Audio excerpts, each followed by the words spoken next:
Okay, well, I closed it, so I don't know what's going on Rumble.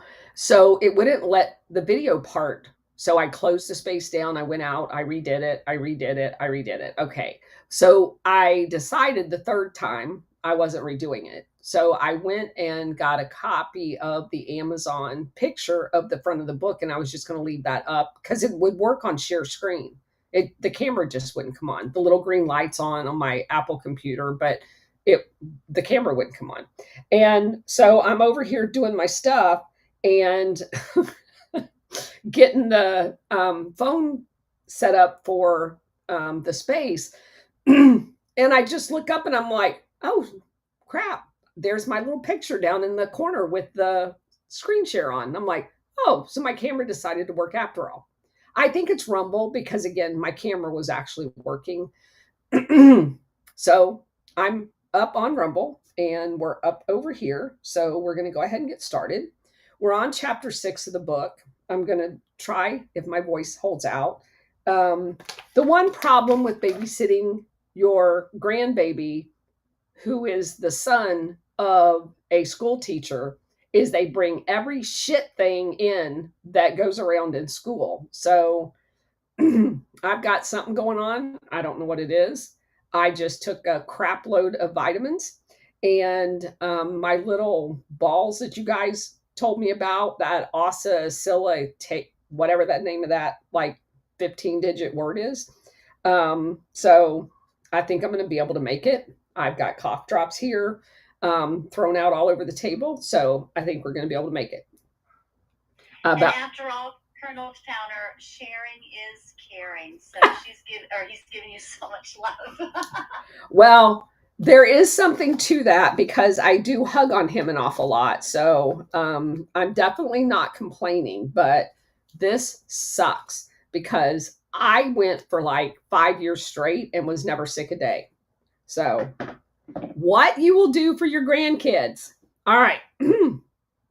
Just want to let you guys know ahead of time because I almost like lost it during our earlier video with War Hamster.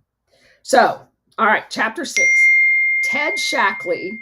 Dang, they've already kicked Bridget out. Yeah, I was just going to tell you she's been booted to listener. Okay. So, Ted Shackley, From Vietnam to Tucker Carlson. Most Americans consider the Vietnam War to have begun in August of 1964 with the alleged attack on the North Vietnamese patrol boats from them to the USS Maddow in what became known as the Gulf of Tonkin incident, and ending with Nixon removing the last American troops in March of 73. However, there's much more to the story. And of course, we know that because we went over Vietnam. I think we spent almost a week on it. But I am going to use the book to put several quotes out there for you guys to know the context, because this chapter is integral to the points that he makes later on. Quote, for over 2 decades, the CIA and its predecessor had been on prowl in Vietnam. In the latter years of World War II, OSS operators forged an alliance with Vietnamese nationalists, particularly the League for the Independence of Vietnam, or Viet Minh, Ho Chi Minh, in the war against Japan, and then cooperated closely with Ho Chi Minh, the Viet Minh leader and a founder of the Indo-Chinese Communist Party. But after the war, Washington's Cold Warriors supported France's bid to regain its colony, an effort that led to war between Viet Minh and the French, unquote. That war would end up with the French defeat at Dien Bien Phu in 1954, with the country divided into a north and southern section, much like had happened with Korea and our involvement there. All about divide and conquer. The American-backed Diem, a Catholic bachelor living in Europe, which was probably not a good choice considering the country was overwhelmingly Buddhist, but he was controllable, and that ultimately led to the reason why he was selected. But also, the point that I made during our presentation on Vietnam is this happened often, where you have educated people um, out in European Western countries that have been co opted, just like Warhamster and I were talking about earlier, where they set up scholarships to bring in foreigners to these universities for the CIA to recruit and then for them to go back and be treasonous to their own country. That basically fits the definition of what was going on with Diem. He was controlled, he was their person. And so, even though they agreed to have a unified election, that was never going to happen. Um, Another quote, Washington was not counting on Diem alone. There was also the CIA. In 1954, Edward Lansdale arrived in Vietnam on assignment for the agency. His orders were straightforward: stop the communists. Lansdale pulled together a unit that waged paramilitary operations in political psychological warfare against the Viet Minh. A Lansdale team based in the north and ran by Lou Koenig, Shackley's former office mate at Nuremberg, sabotaged Hanoi's buses and railroad equipment. In South Vietnam, Lansdale bribed religious and political sect leaders to support Diem, unquote. The effort in Vietnam mirrored much of the efforts in the early 60s in Cuba. American forces would openly operate inside the country. If Cold Warriors who'd lost the Cuba fight thought it was because Castro had thrown down the Iron Curtain around their country, Vietnam would show that the Americans could do without such restraints. Now, again, when this all started going down, we've proven that Ho Chi Minh was not a communist. And he's using what I refer to as kind of lazy history. The communist label is given to these people, number one, so they can kill them, but number two, because their stranglehold on all of the political, economic, and military apparatuses and sources of power isolate these people and drive them into the arms of the Soviet Union. And that's the one thing that JFK talked a lot about, wanting that to stop. He was openly trying backdoor avenues to both Castro and the Soviet Union in order for that to stop. He made speeches about the effect of, we are literally, our foreign policy is literally pushing them into the arms of the Soviet Union because that's their only source of money and weaponry when we attack them. So I just want to point that out. Okay, but despite this covert war fought for more than a decade between the United States and the North Vietnamese, American forces were eventually needed, and the first combat troops arrived on March 8th, 1965, with 3,500 U.S. Marines joining the 25,000 military advisors already in the country. So we're not at war, but we have 25,000 military people on the ground. But we're not at war. Despite the presence of U.S. combat forces in the country, the Viet Cong were winning, especially because they had generally avoided large-scale battles and ran operations using guerrilla tactics. Quote, in 1965, the CIA station helped create the South Vietnamese Census Grievance Units. We talked about them at length as well. That visited villages to elicit the residents' complaints and improve relations between villagers and Saigon. That's not what they were actually doing. They were collecting data that they were putting into a computer system so they knew who to come back and pick up. Another CIA program was less warm in intentions: the counter-terror teams. The counter-terror squads were born out of frustration. The regular army could not do much about the guerrillas who harassed, attacked, and killed Vietnamese civilians allied with Saigon. The counterterrorism units, funded, trained, and guided by CIA officers, were small paramilitary groups outside the normal military chain of command. Their goal, Chief of Station Pierre de Salva wrote in his memoirs, was to bring danger and death to the Viet Cong.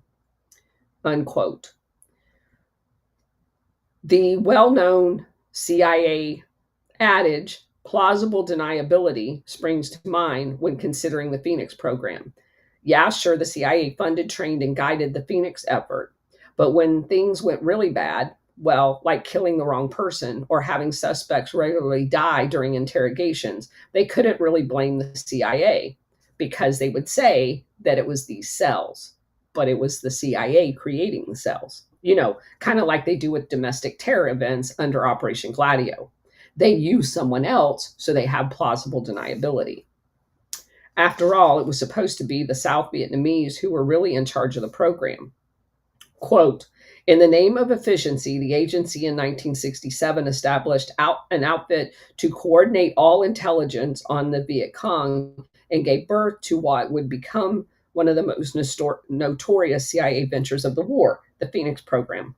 Under Phoenix, field representatives of different U.S. and South Vietnamese agencies swapped intelligence and decided how to best exploit the material, that they got during those surveys.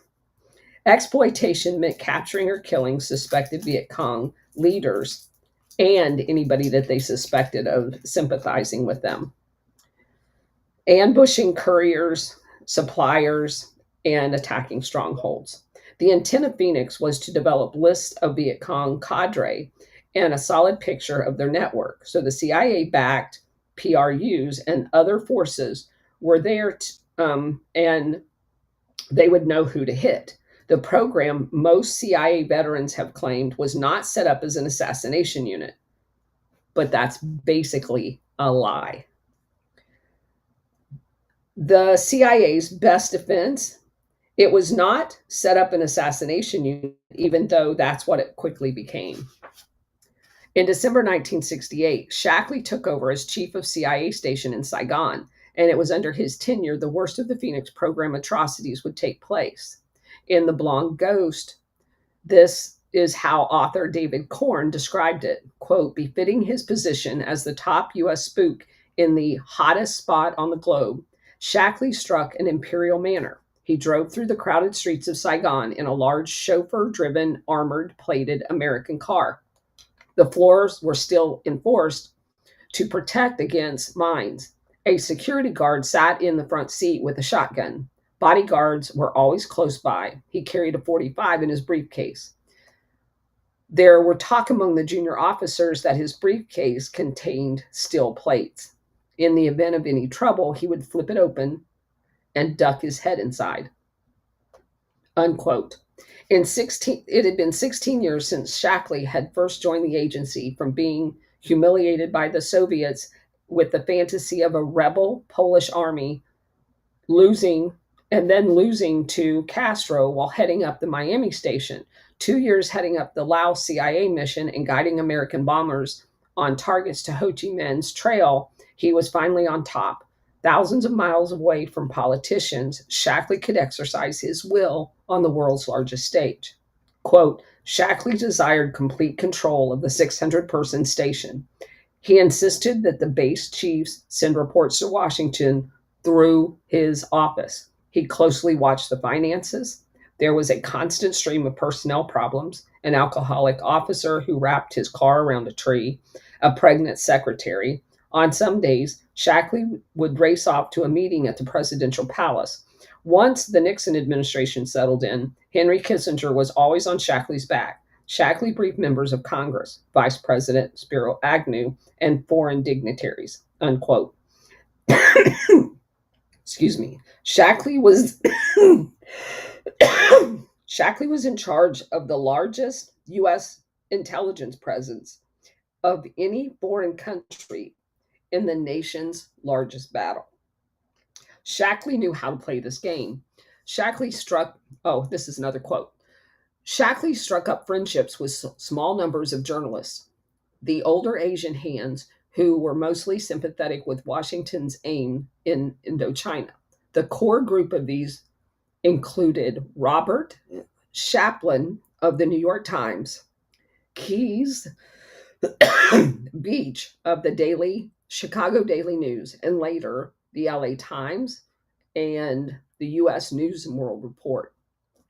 Shackley had little time for the young Turks of the press corps who reported the war with a mistrust previously unknown to mainstream American media.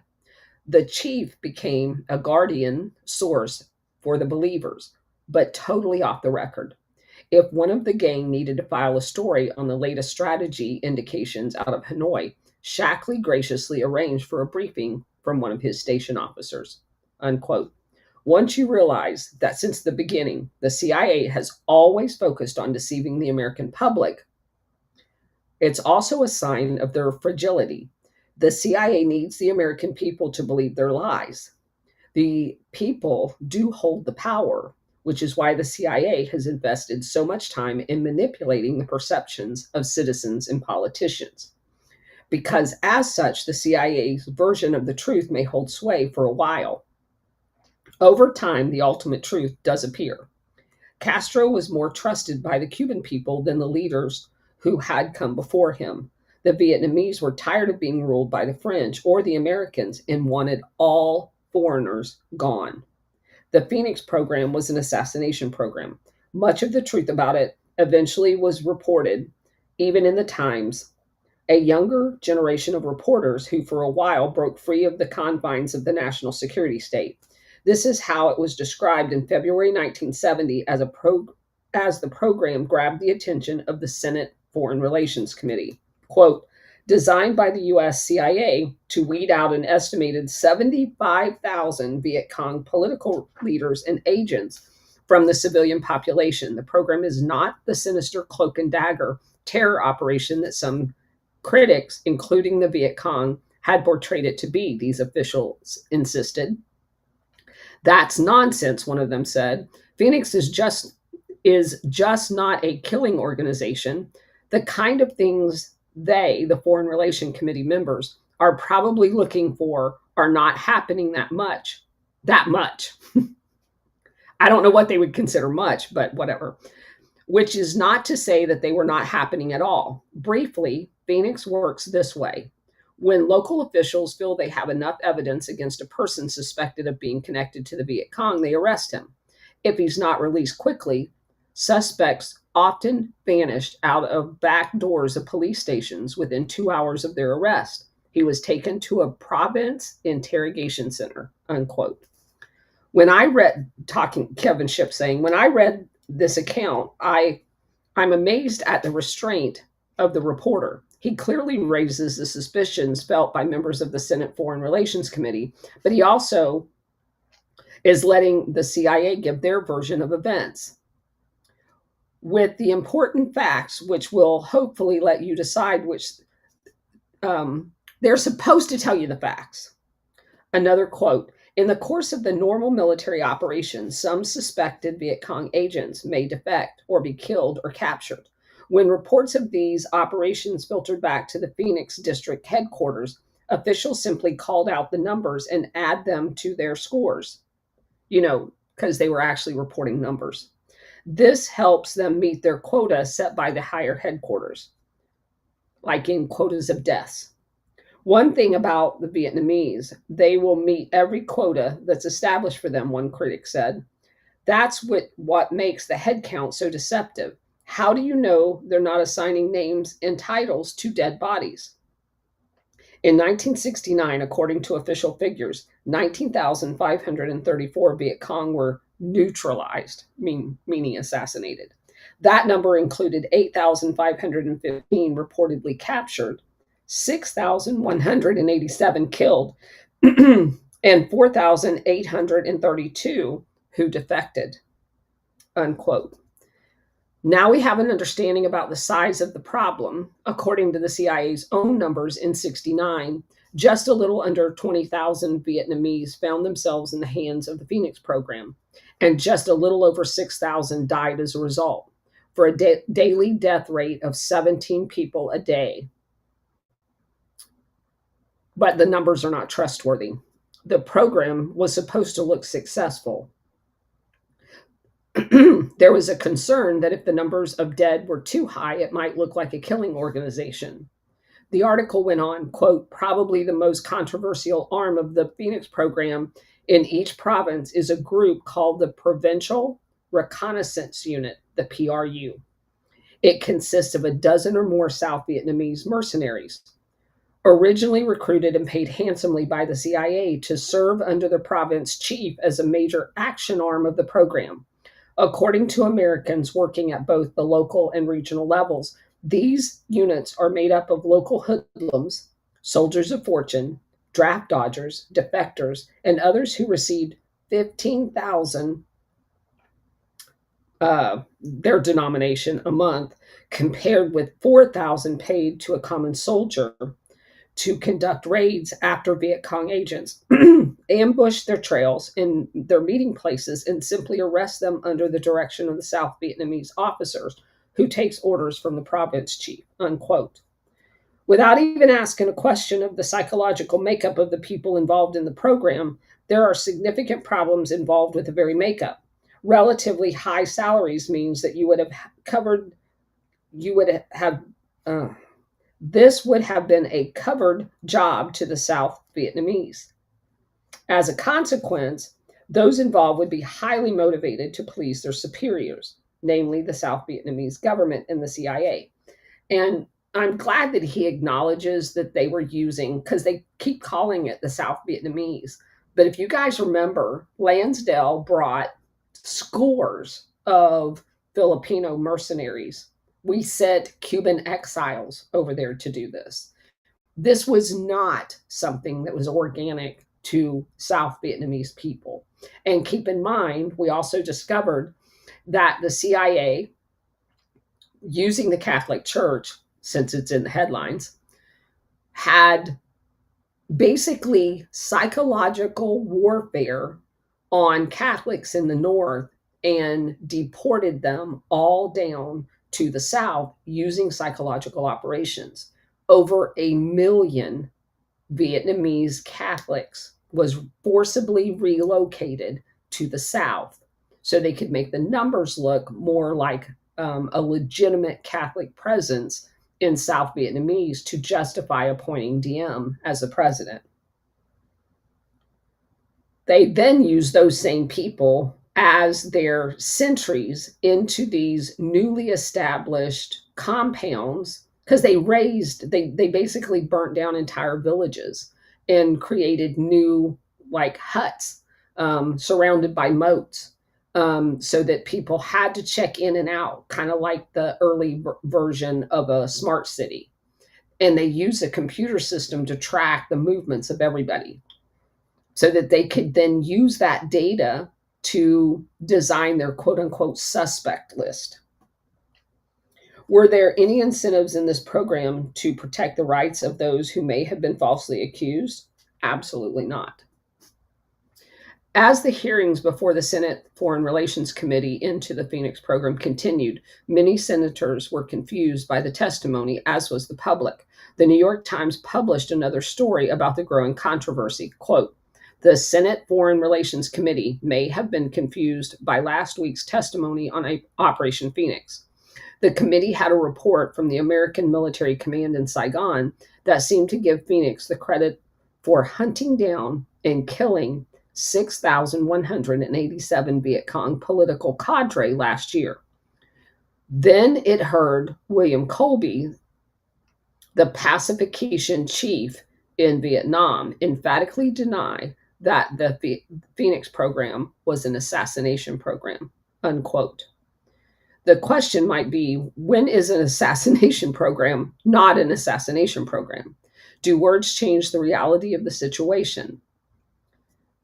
You cannot deny that it was an assassination program. Another quote, The information may lead to the neutralization of these men. The official figures state that in addition to those killed, 8,505 were captured, 4,382 persuaded to defect in 1969, is then passed on to the Vietnamese officials who can call any one of their several shadowy specialist organizations for action. These included the Provincial Reconnaissance Units, the PRUs, Armed Propaganda Teams, Kit Carson Scouts, and SEAL Commando teams. Operating in small units, generally 6 to 12 men, they quietly penetrated into contested Viet Cong controlled territory to carry out their missions. And despite whatever denials are being made now in Washington and Saigon, their mission was to get their men dead or alive. Unquote. If you wanted somebody to be killed in Vietnam or neutralized, since they didn't like the word assassination, there was many shadowy groups that you could call for help. By July of 71, the Phoenix program had become such a subject of controversy that William Colby, the former head of the pacification program in Vietnam, appeared before the House Foreign Operations and Government Information Subcommittee to discuss the problems. Again, a New York Times article, quote, in prepared testimony, Mr. Colby, who recently returned from his assignment in Saigon, gave the number of people killed under Phoenix program since 68 as 20,587, of whom 3,560 were killed from January to May of this year. For earlier periods, the number of deaths were put at 2,559 for 1968 and 6,187 for 69, and then 8,191 for last year. Two Republican representatives, Ogden Reed of Westchester and Paul McCloskey of California, charged that Operation Phoenix had been responsible for indiscriminate killings of civilians and the imprisonment of thousands of others in violation of international accords in legal actions in wartime. Unquote. The CIA admitted that this program in Vietnam killed more than 20,000 people. They also said that many of these victims may have had no role in the Viet Cong at all. When 3,000 of our citizens were killed on September 11, 2001, we initiated a worldwide global war that has lasted over 20 years. But here we are in a foreign country doing significantly more damage for apparently no reason. And he goes on to point out that when he wrote this book in 2024, we had admitted to having special forces on the ground in Syria, and I'm convinced we also have similar forces, including CIA, on the ground in Ukraine, and he would be absolutely right. In 1990, the well-known political commentator Morley Safer wrote a review for a book about the Phoenix program by Douglas Valentine. And Doug Valentine's book is the book we use to talk about the Phoenix program, just as a reminder, which was published in the New York Times. After first describing the Phoenix program as an unseemly liaison between impotent military tactics and money-log technology, as well as a monster child with its computer brain and assassin's instinct. That's how Doug Valentine described the program. Quote, so out into the countryside went teams of accountants and case officers, Vietnamese assassins, and their American counterparts with bags and bags of money. The whole effort tethered to a computer in the U.S. Embassy in Saigon. And from the embassy came reports again and again that the program was working. Body counts were up. The Phoenix program became a playground for the demented fringes of both American and Vietnamese society. It was a brothel for both blood lust and printout lust, featuring a weird crew of characters, grizzled army officers, bespectacled accountants, and bloodless computer modelers. It had its own Air Force training camps, interrogation centers, torture chambers, if you like, unquote. So Then he goes on to say when during the Afghan war, there was a suggestion made to create a Phoenix type force in Afghanistan. A professor of history from Tulsa University and author of a book about drug use in Vietnam penned a remarkable opinion piece. And I'm going to quote from that.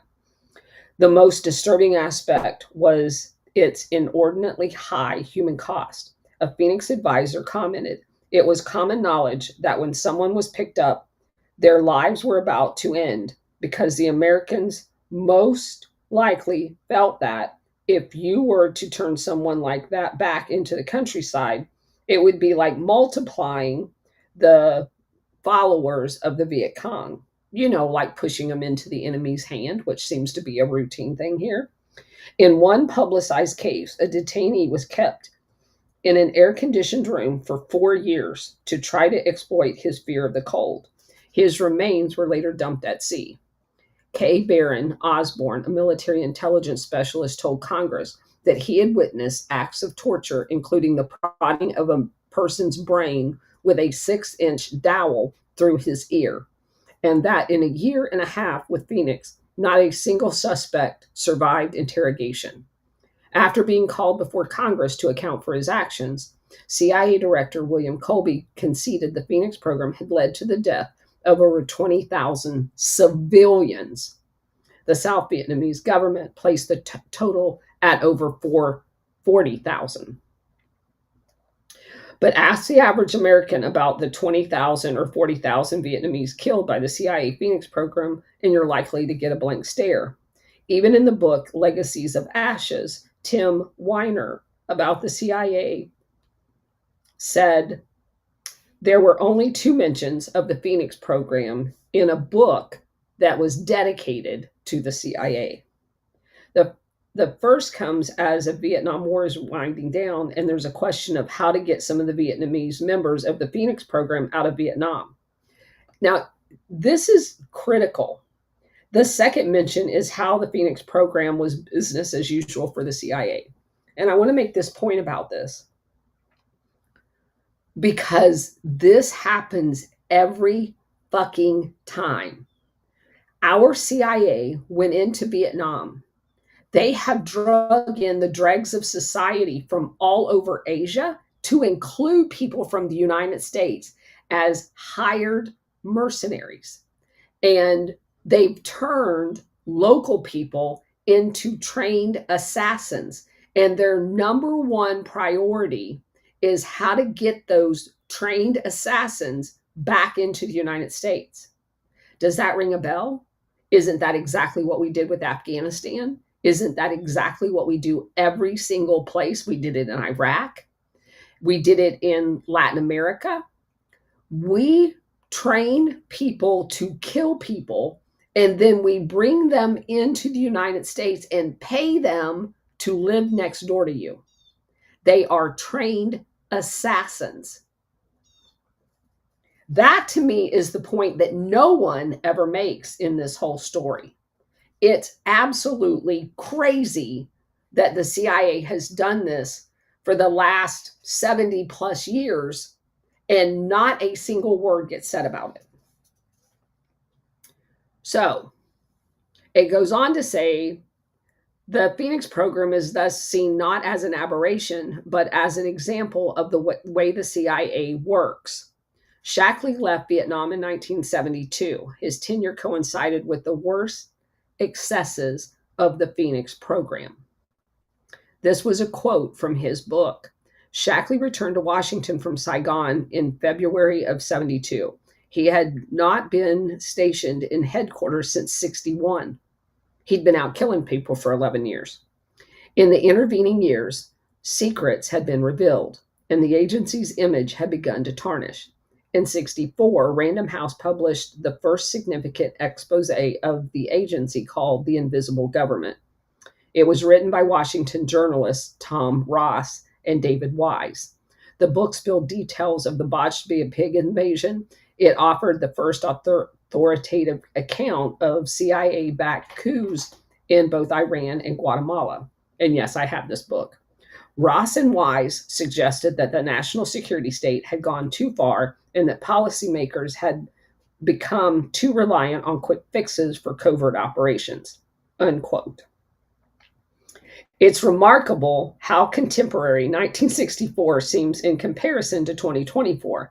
60 years later, we're still talking about how the CIA and the national security state has too much power, but never anything is ever done.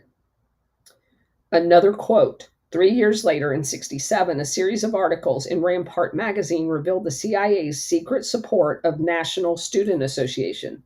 Now, I've covered this ad nauseum. This is the domestic version, proving that Shackley's colleagues were meddling in domestic affairs. Similar revelations followed in other media outlets, including the New York Times, which disclosed CIA connections with, oh my gosh, corporations, trust, research centers, universities, and individuals. Some members of Congress grumbled that the CIA needed to be reined in, but the bastards aren't going to do it. Shackley had once dreamed of becoming the CIA director, but as the agency went under greater scrutiny, his chances were vanished. Eventually, in 79, he would be driven from the agency. And again, that was thanks to Jimmy Carter and Stanfield Turner. Shackley always liked to be at the center of world events and would eventually find his way back in a manner certain to cause enormous mayhem. And then he goes in and he talks about the Jimmy Carter, how him and Stanford Turner turned the agency upside down by firing all those people. There's a couple of quotes here. I don't want to read as much of this part because we've already covered this a lot. But there is a quote here that says, Stanford Turner, who had taken over the director of CIA only 5 weeks earlier, could barely believe what he read. A story by Bob Woodward reported that the past CIA officer, Edwin Wilson, who again, we've talked about a lot, had procured timing devices for a car bomb murder of Orlando Lettier, the former Chilean ambassador in the US. In September 1976, the expatriate Lettier, an assistant, an American citizen, had been killed while driving along Massachusetts Avenue in Washington. The ex-CIA man, according to Woodward, also plotted the agency-trained exile graduates of the Miami station, Shackley's guys, to assassinate an opponent of the Libyan president Omar Gaddafi.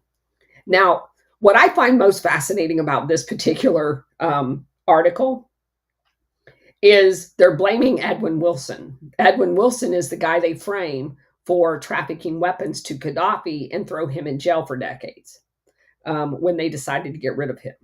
So Bob Woodward, again, part of the CIA's Mockingbird Media, outs Edwin Wilson as the guy responsible for Lettier's bombing, when in fact, the people that were actually convicted of it was CIA operatives under Ted Shackley, trained by Ted Shackley, that were part of the exile Cuban brigade. So America was getting sick of its government. They were overthrowing foreign governments, engaging in war crimes like the Phoenix program, and deceiving the public along the way. It was also revealed, of course, during that time that Project Mockingbird actually was a thing and that they had been experimenting on Americans through MKUltra. Now the CIA apparently stood guilty of murdering foreign diplomats in downtown DC, along with an American citizen. So it then talks about how all of this implicated Tom Clines and Ted Shackley. Those are the two guys that set up Edwin Wilson later on. In 1977, Shackley had come to the attention of the new director.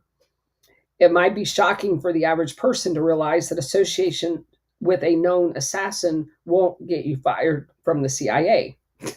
Of course it won't, because they create them.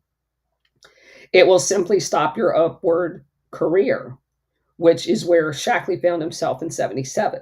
In fact, the previous CIA director had been a strong supporter of Shackley's and would eventually become vice president and later president George H.W. Bush, where he would bring Shackley in to troubleshoot the tricky operations that they were setting up as part of Iran Contra, which makes perfect sense because George H.W. Bush, as vice president's number three guy for the Iran Contra, was Felix Rodriguez, who was a student of Ted Shackley and a member of the Brigade 2506, which was part of the Cuban exiles.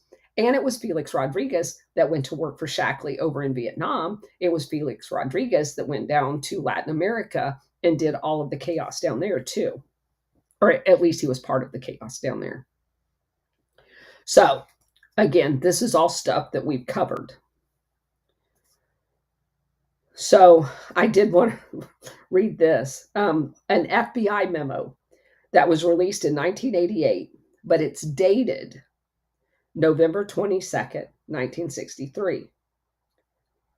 At 1:45, George H.W. Bush, president of Zapata Offshore Oil Drilling Company, Houston, Texas, and it lists his residence, telephonically furnished the following information to Ryder by long distance phone call from Tyler, Texas. This is the alleged alibi.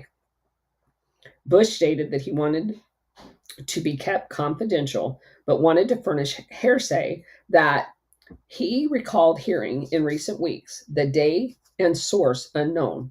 He stated that James Parrott had been talking of killing the president when he comes to Houston. Bush stated that Parrott is apparently a student of the University of Houston and is actively in political matters in this area. He stated that he felt Mrs. Foley, telephone number blah, blah, blah, or Arlene Smith, telephone number blah, blah, blah, of the Harris County Republican headquarters would be able to furnish additional information on Parrott. Bush stated that he was proceeding to Dallas, Texas, would remain at the Sheraton Dallas Hotel and return to his residence the next day, and then left his phone number. Now, that's infamously known as the alibi phone call. There's no verification that he was actually in Tyler when he made that phone call. It definitely puts him in Texas. And it definitely puts him in throwing shade to the CIA by fingering somebody else. A couple of things are notable about the FBI memo. Bush identifies his location at the time of the assassination as being Tyler rather than Dallas. And what's remarkable is that in the immediate aftermath of the assassination, he calls the FBI to provide them with the name of a suspect, but years later can't recall anything about where he was at. Another important FBI document, actually released in the 70s, but not read until the 80s, from November 29th, 1963, comes directly from the office of the FBI, J. Edgar Hoover, and addresses Bush's role with the agency. The revelation was covered in July 11, 1998's article in the New York Times, just as a presidential race with Bush running as a Republican nominee and Massachusetts Governor Michael Dukakis running for Democrats was entering its final stages just before the November election. Quote, The Nation magazine, in its current issue, quotes a memo from November 29, 1963, from J. Edgar Hoover, the Bureau's director at the time, to State Department about the assassination of JFK. In the memo, according to the magazine, Mr. Hoover stated that the Bureau had briefed Mr. George Bush of the CIA.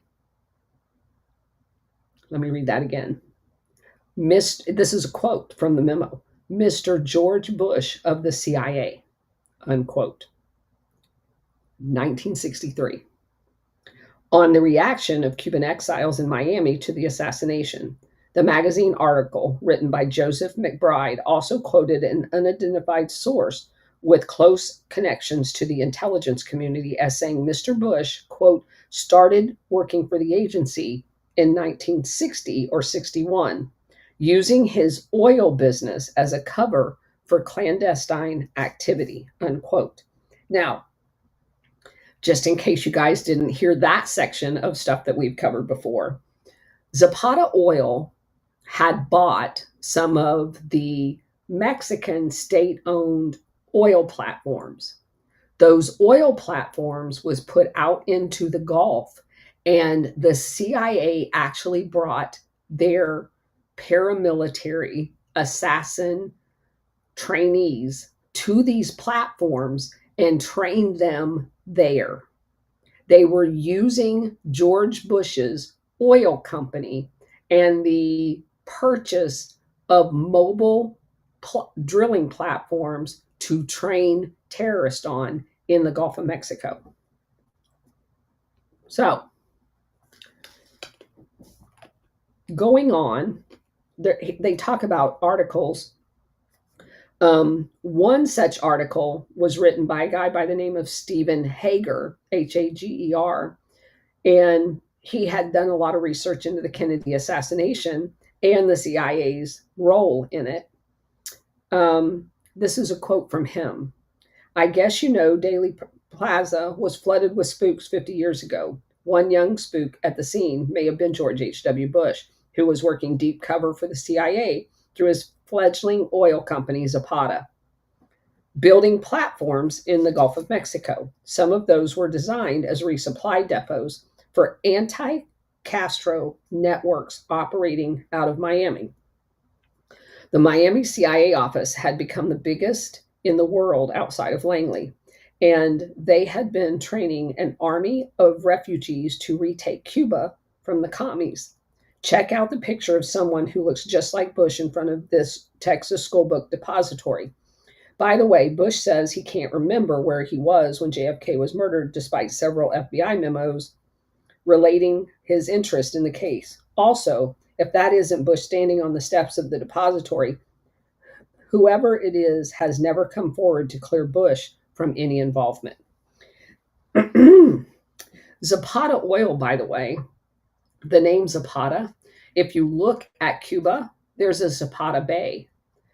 At the time all of this was going on, there were preliminary indications that that was one of the largest oil fields in the Gulf.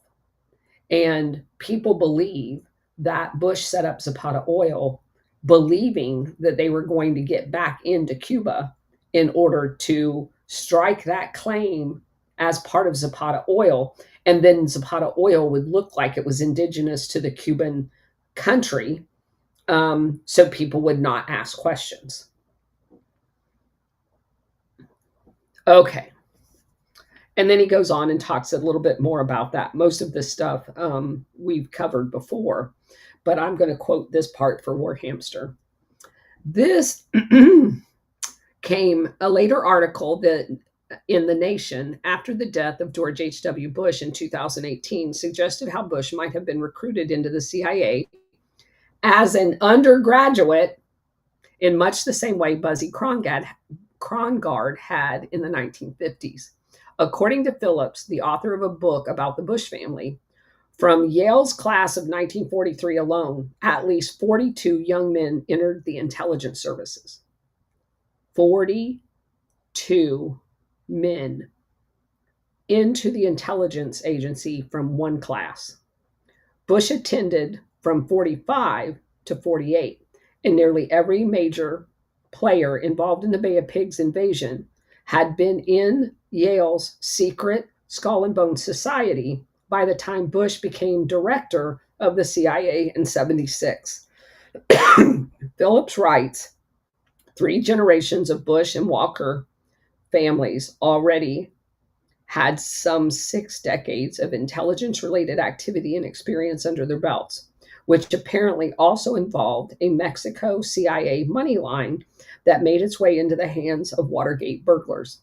And that has to do with that Mirex, the company that Bush was in business with in Mexico. Then it goes on to talk about from Cuba to Vietnam to Iran-Contra scandal, all of them had a Ted Shackley involvement. Quote, obituaries have transformed the terror that Bush inflicted as head of the CIA, as Ronald Reagan's vice president, and as president on the poor countries, depicting it as heroism. The invasion of Panama is given scant notice. and the first Gulf War is judged as being just. But Bush helmed the CIA when it was working closely with Latin American death squads grouped under Operation Condor, naming Ted Shackley, implicated in terror operations in Southeast Asia and Latin America, including the Vietnam's Phoenix program and the 73 coup against Chile's Salvador Allende. The agency's powerful associate deputy director of operations. Bush gave the go ahead to the neoconservative Team B project, founded on the idea that after the US debacle in Vietnam, the agency had become too soft on third world nationalism. Politicizing intelligence, Team B provided the justification for Reagan's escalation of the Cold War, including the various operations that made up Iran-Contra. So, if you put George H.W. Bush as working in the CIA from 60 to 61, becoming its director in 75, then sliding into the Reagan ticket in 80, nearly becoming president in March of 81 because of the assassination attempt by John Hinckley, who was the son of a good friend of Bush's, serving as Reagan's loyal vice president, becoming president on his own in 88, then having his son become president in 2000, and then we immediately have 9/11, which would all launch a revival of the CIA. In retrospect, it's interesting to go back to McBride's 1988 article in The Nation on the discovery of Bush's earlier alleged role in the CIA. Vice President Bush's autobiography, called Looking Forward, is vague to the point of being cryptic about his activities in the early 60s when he was running the Houston-based Zapata offshore company. Running an offshore oil company, he writes, would mean days spent on or over the water, not only the Gulf of Mexico, but oceans and seas all over the world. But the 1972 profile of Bush in the current biography provides more details of his itinerary over those years. And according to Nicholas King's George Bush, a biography book, Zapata was concentrating in business in the Caribbean and off South America in the early 1960s, a piece of information that meshes neatly with the available data of Bush's early CIA responsibilities. While Bush earlier alleged ties in the CIA were undiscussed in the 70s, there are many who question Ford's choice of Bush to head up the agency. Prime among them was Senator Frank Church, who delved deeply into the misdeeds of the CIA. And then, of course, we know about the revelations that came out of the Pike Commission, Senator Church's committee. If one is keeping track of the darker narrative of American history, it might look something like this. Kennedy wants to find a way to coexist with the Soviet Union and Cuba, and after some significant mistakes, finds his footing. He is also looking to keep the U.S. from getting deeply involved in Vietnam. Kennedy gets assassinated. Johnson takes over and reverses every single Kennedy foreign policy. Nixon gets into the presidency, appearing to be a hardliner, but he is also interested in detente with the communist world. Close to his goal, after meeting with Chairman Mao of China and the Soviet leader Brezhnev, Nixon was forced to resign because of a CIA-instigated Watergate scandal. Before he resigned, Nixon chose Gerald Ford, a congressman and former member of the Warren Commission, to be his vice president. It appears that little was being left to chance by the shadow government. A former opponent of Bush in 1964's election to U.S. Senate, Ralph Yarborough, was asked in 1988 about his thoughts. Quote, Yarborough said, I never heard anything about it. It doesn't surprise me. What surprises me is they picked him for director of the CIA. How in the hell was he appointed the head of the CIA without any experience or knowledge? Hoover's memo explained something to me that I've always wondered about. It does make sense to have a trained CIA man with experience appointed to the job. Bush's appointment to the agency director in 1975 was widely criticized because, as McBride writes, Bill Colby, a professional in the intelligence field, was being replaced by a non professional outsider and a politician to boot. Senator Church commented, "It appears that as though the White House may be using this important post merely as a grooming room before he was brought on stage to be the vice president running mate." Unquote. Well, that was not true because he was a seasoned CIA agent by that time. So, all of these things now being revealed during this time made the American people more suspect, but you could not count, as we have learned, on Congress to do anything about it. George H.W. Bush was being put forward as CIA as part of an intelligence agency plan to then take the White House. So it says, in reviewing the intersection of Bush and Ted Shackley, while Bush was head of the CIA in 75 and 76, we see a genesis of a later action in the Bush administration, namely the 1989 invasion of Panama and the deposing of Manuel Noriega. Quote, Bush won significant increases in the budget for spy satellites and signal intercepts. He tried to turn off the spigot of disclosures.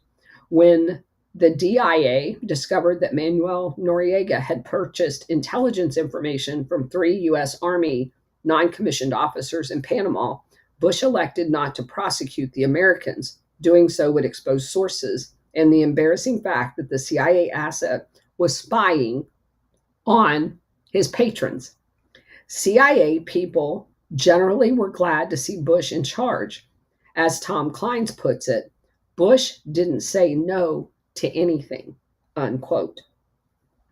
So we all know now that Noriega was taken out because he was trying to get the dirt on the CIA because he was starting to make his own drug deals. He became the competition and had to be eliminated. Okay.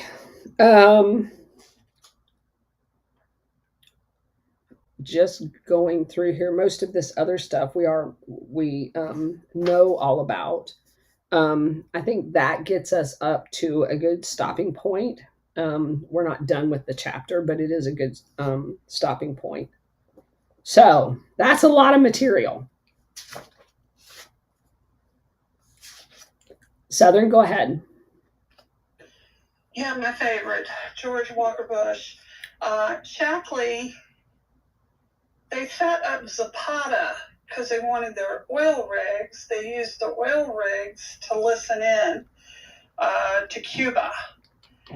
They actually they used Swan Island for that as well. The oil rigs were primarily used as resupply points that could not be observed and to train assassins on. And to coordinate global narcotics. Well, that's what the whole, all of these people were used for. Yeah. Now, I've never heard of this program, but I knew there was an assassination program in the CIA. ZRR, like rifle. ZR rifle. Yeah, we've talked about it. Okay. I must have missed that space. But when they went into Zapata, because there were concerns by a senator, mysteriously the records from 60 to 66 were gone. They had accidentally been burned or something. They could never get records on Bush. Bush was working under Richard Helms and with Ted Shackley all during the time frame work. Yeah. Another tie is Paul Hellwell. The drug networks via Air America, of course, working with the Golden Triangle. with Vane Powell that we talked about before, but George Walker Bush has been involved in the assassination program. He has been all across, and he would say he never formally was there. The reason he left the Zapata oil is when he ran and became congressman in 1967. But he was quoted that he was going to be the president of the United States in the future. He was being set up to do that. They kept everything around him very quiet. But I can't remember which president was calling a recording. Oh no, George Walker Bush, he loves secret societies. He loves all that intrigue. He loves all that stuff. So just so that you know, Southern, ZR Rifle is the actual name of the stuff we were just talking about yesterday or the day before. So you have heard about it. It's the William Harvey, when we were talking about him and Sam Giancana and Santo Trapacani and Johnny Roselli. That is the assassination program. It's called ZR Rifle. That's we just covered that. Oh my gosh. And there was something else I wanted to ask a question about. It was an assassination program designed to take Castro out. Yeah. It wasn't just a generic assassination program. It was specifically the operation to take Castro out. Right. But my question is, they kept Bush under wraps everywhere. On documentation, everything. Yeah. It's pretty amazing because he's the hardest to get information about. But they're like you've been connecting the dots and pulling it through so that we can put it in a timeline and see the different sectors and where he was. But that's the same. That's the same with William Pauly. I would tell you not a single person that listens to me had ever heard the name William Pauly. No. I never heard the name. And he was in the CIA. He then goes into several countries as ambassador during coups. He owns all of this shit. He owned all of that crap in Cuba. He owned the Curtiss aircraft franchise for Chiang Kai-shek. He was responsible for the Flying Tigers, the finance part of it, which turns into Air America. There's lots of these people that you've never heard of. And I have a question. The time between when JFK was assassinated and supposedly the call from George Walker H.W. Bush that he had a suspect in mind, because I looked up the time difference and what it would have taken to drive, because Tyler, Texas has grown immensely. It's like a massive, looks like a big suburb outside of Dallas, the way it's grown forward to Dallas. I wanted to know how long it would take to get from where he was assassinated to where Bush was. It's like 2 hours and 15 minutes. If he did something, got involved, let's just say 2 hours and 30 minutes, because things were chaotic. But he would have been able to get out of there. My question is, what was his purpose there if he was? Well, being there at Daly Square, you mean? Yes. Well, a lot of these people have multiple roles. So in these operations, they don't leave anything to chance. And so he would have been there. Number one, they want to watch it. That's how sadistic they are. That's the sick part. Yeah. So, but he would have had an assigned role as well. So if somebody goes down, if somebody gets caught, somebody, whatever, they have like 4 different options to plans, because once you take a shot at the president, you can't afford for that not to be taken care of. So he had a role. We probably will never find out what that role is, but he definitely had a role. Yeah, because I can remember when his son ran, they found a lot of stuff that Bush Jr. had lied about, but they went in and covered it up so quickly. And all of a sudden all the documents were gone, so there's a pattern of what he does. Documents are gone. But, and then all his activity in helping secure in the Golden Triangle to sell heroin to Vietnam, our soldiers. This man is so corrupt. I just, it's just stunning to really see who our presidents were, what kind of people they were. Yeah. And they were supposed to be the best of the best educated, the best this, the best that.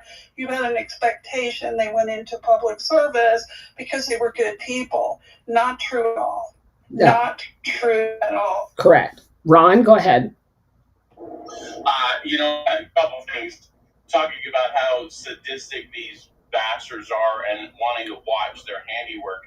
A lot of people may not realize that Klaus Schwab was in New York City on the morning of September the 11th. A lot of people don't know that. And there you go. But in talking about George H.W. Bush, I find it interesting that he's probably the only person on the planet who doesn't know where he was on the day Kennedy was shot. That's I find that very, very yeah, exactly. And you have to assume back then it would have been very easy. Ron, you're going in and out. I thought you had stopped talking. You know what? I'm driving in the middle of the desert. I'm sorry. That's okay. Go ahead with your thought. You're coming in now. I'm gonna pull over and stop here real quick, just so that I'm stable. All right, I'll come back to you. Are you stopping? No. I'm stopping. I'm stopped. Can you? Okay. Yeah, I can hear you fine. I can hear you fine. Okay, good, perfect. Okay, so when he was a pilot in World War II, he flew the TVF, and he had three planes shot out from under him, and every plane that he had was named Barbara. Barbara 1, Barbara 3. The first one was Barbara. The second one was Barbara 2. The third one was Barbara 3. Well, one of the landing craft in the Bay of Pigs was the Barbara J. Now, Barbara, his wife Barbara, did not have a middle name. It was just Barbara Bush or Barbara Pierce.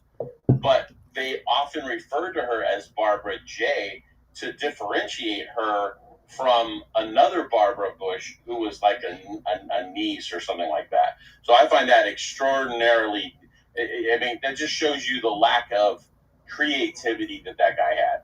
So there's no doubt in my mind that he was involved in Bay of Pigs. But anyway, I just wanted to get a couple of those points out. Okay, so back to Southern's point, I wanted to reiterate, there was a phone call made. He knows how the FBI works. He's in the CIA. So he knows that there's going to be a piece of paper generated that he made the phone call. He made the phone call at 1:45. JFK was shot at 1:15. So he's trying to establish an alibi, which any intelligence agent would, that he was in Tyler, Texas. That doesn't mean he was. That back then, making a phone call in 1963, there was no tracing of telephone calls. There was no caller ID where they would have said, oh, you're in the wrong area code, or hey, you're calling from this number and that's not the number in Tyler, Texas.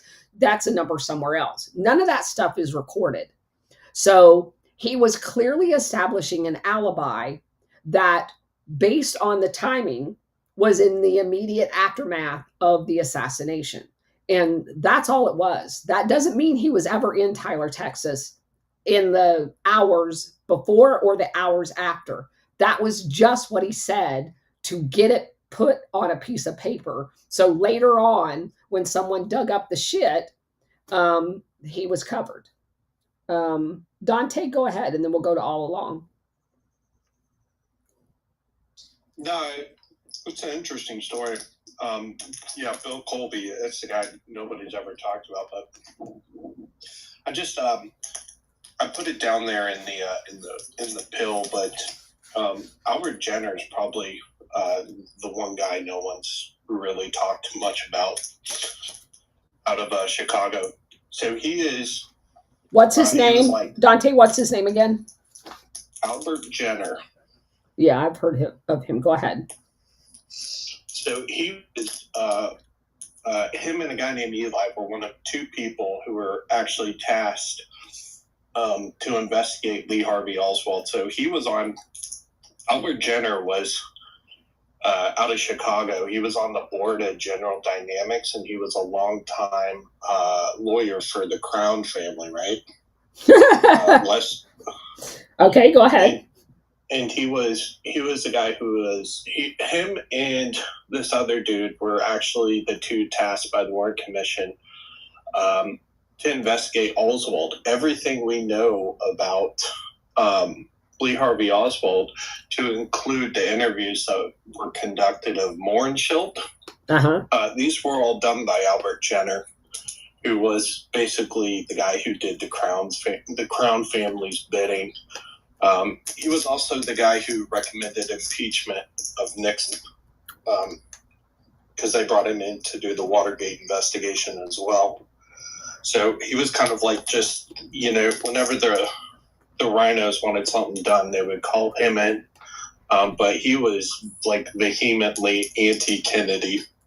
But I just found it was weird, like all of it pretty much ties back into the Chicago outfit. Even Saul Alinsky was good friends with Frank Nitti. So it's pretty interesting stuff. I just wanted to bring up Jenner and Arkin Energy as well. I'm not sure. Yeah, we've talked about that.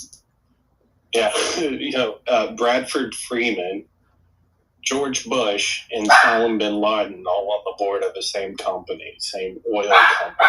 Yeah, that's not suspicious at all. And the whole money, how that company never made money, and it was always having to get. So my original thing that I wrote, my original book that I ever put pen to paper was House of Sod, House of Bush, or House of Bush, House of Sod, whatever it is. It's on my Substack. It was literally the first thing I posted, other than like, hey, here's who I am.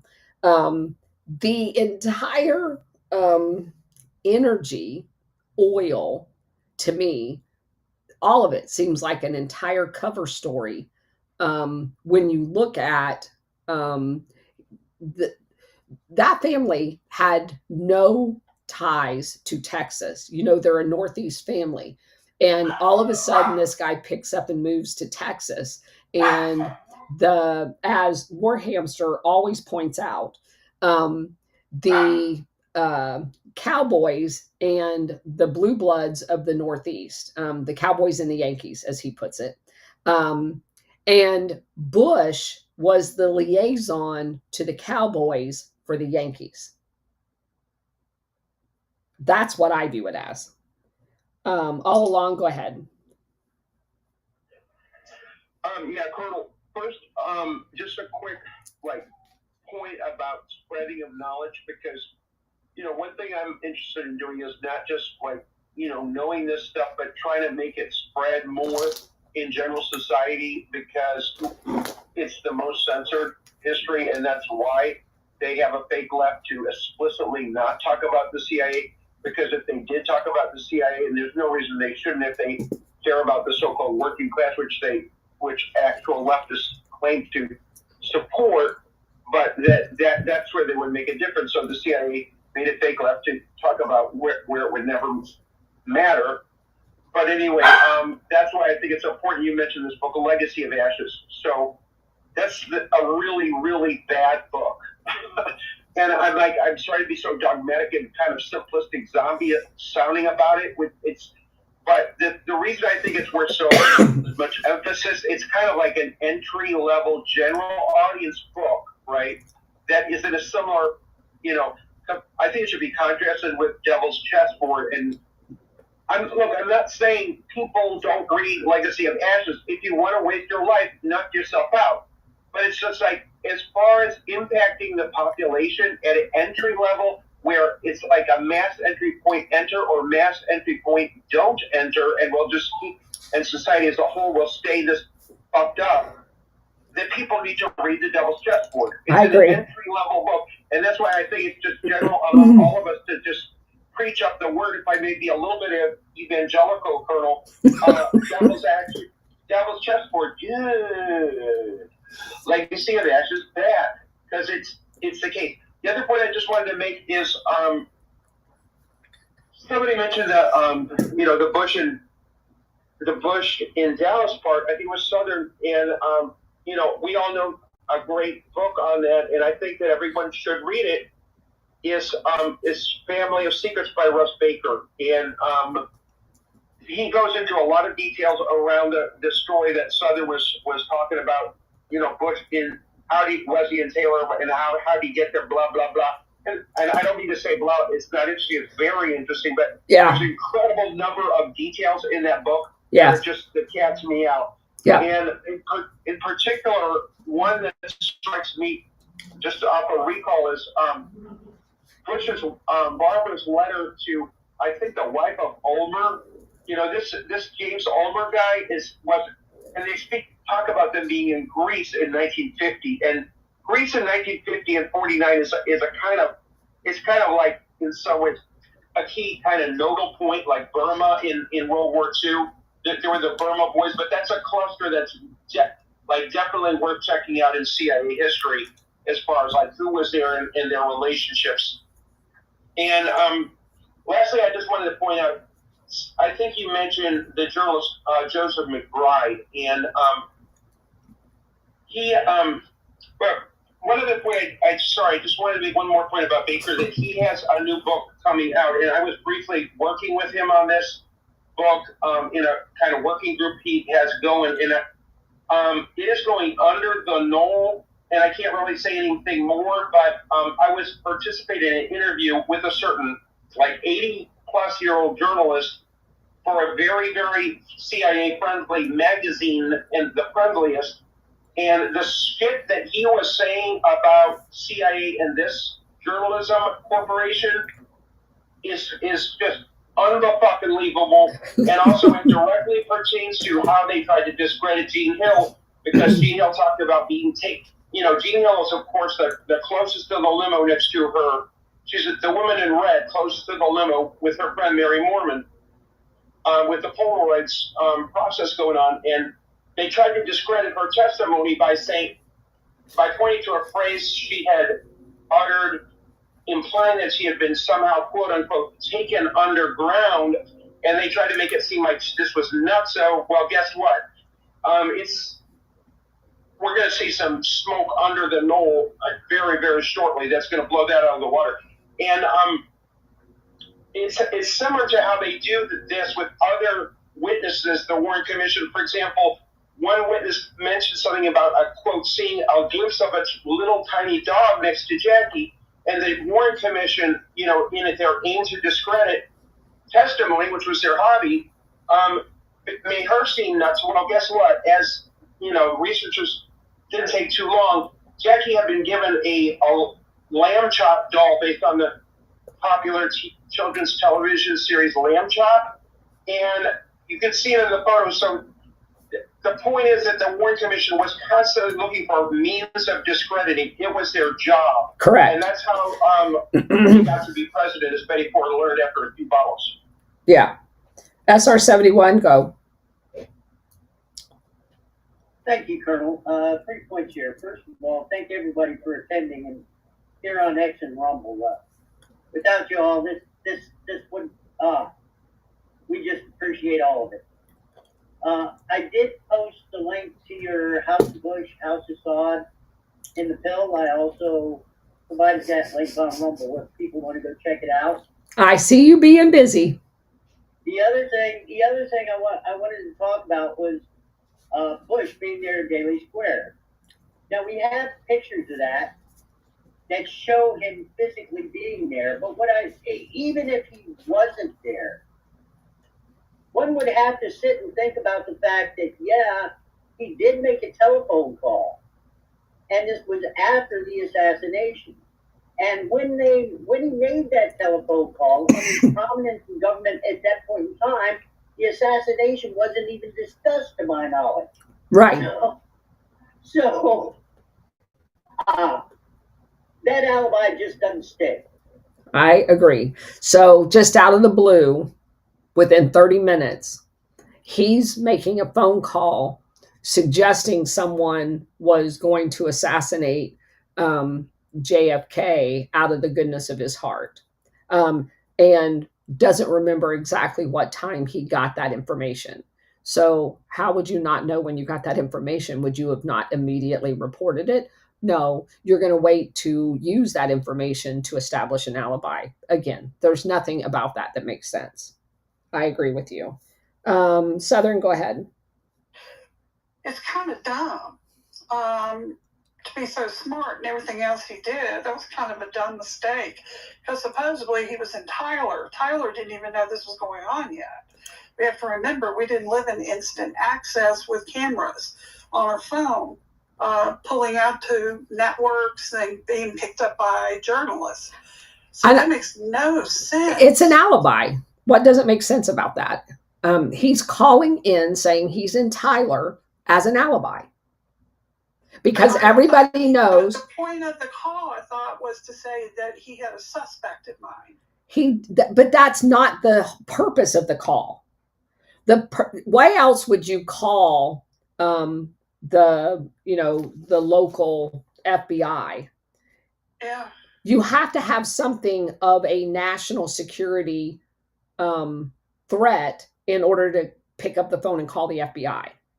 The whole purpose of the call was to establish an alibi within 30 minutes of the shooting, that because of you, as you pointed out, it's a 2.5 hour drive, that would say, I was in Tyler, I could not have possibly been there.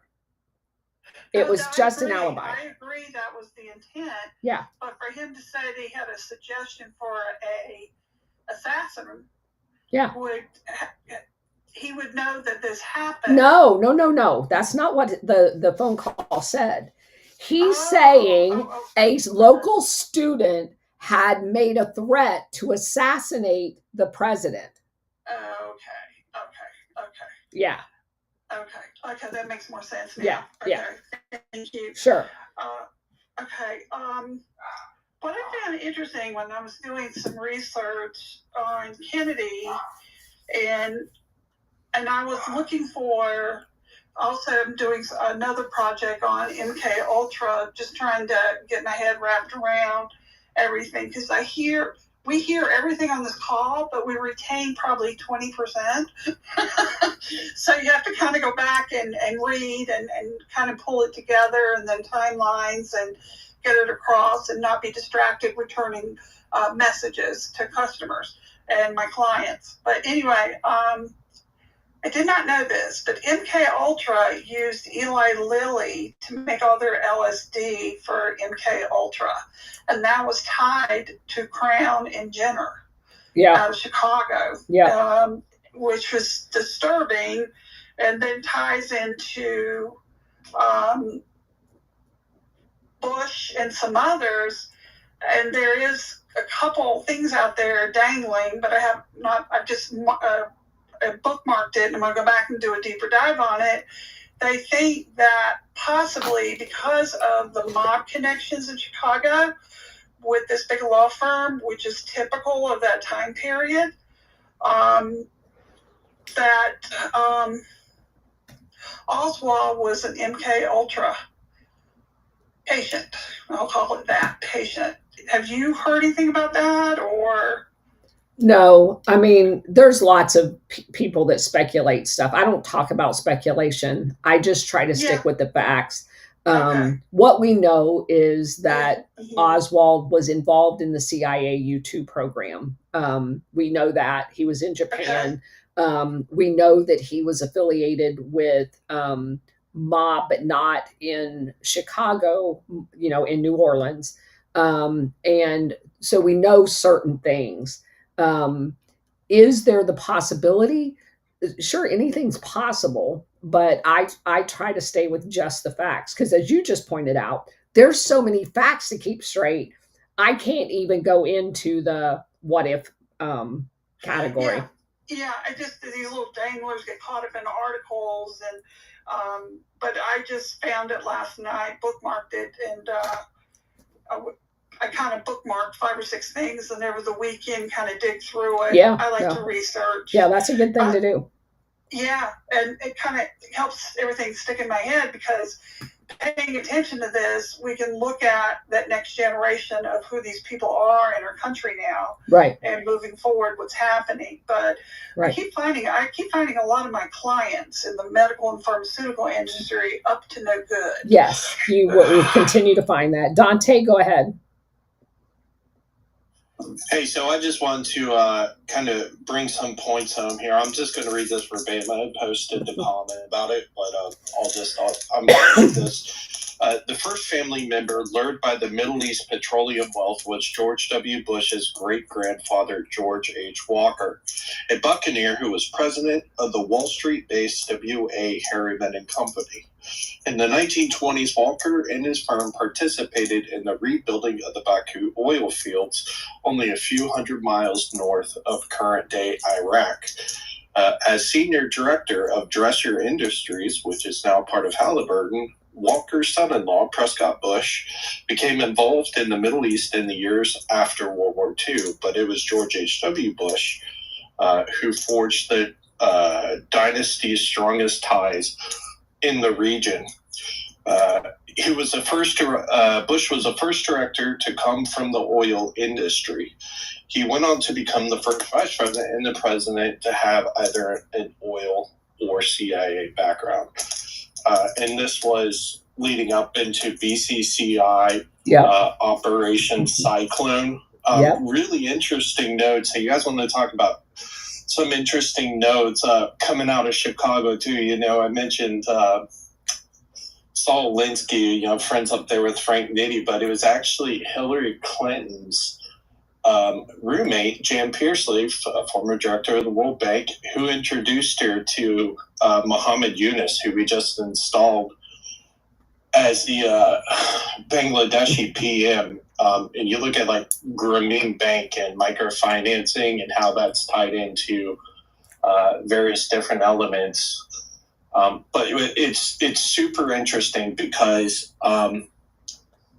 Operation Cyclone we had back in the 70s, 60s and 70s actually, was when we were developing Muslim student activists, the MSA, to basically conduct color revolutions throughout the whole, basically the entirety of the Middle East, and this includes Bangladesh. Bangladesh is huge, and this ties into into what we're looking for today.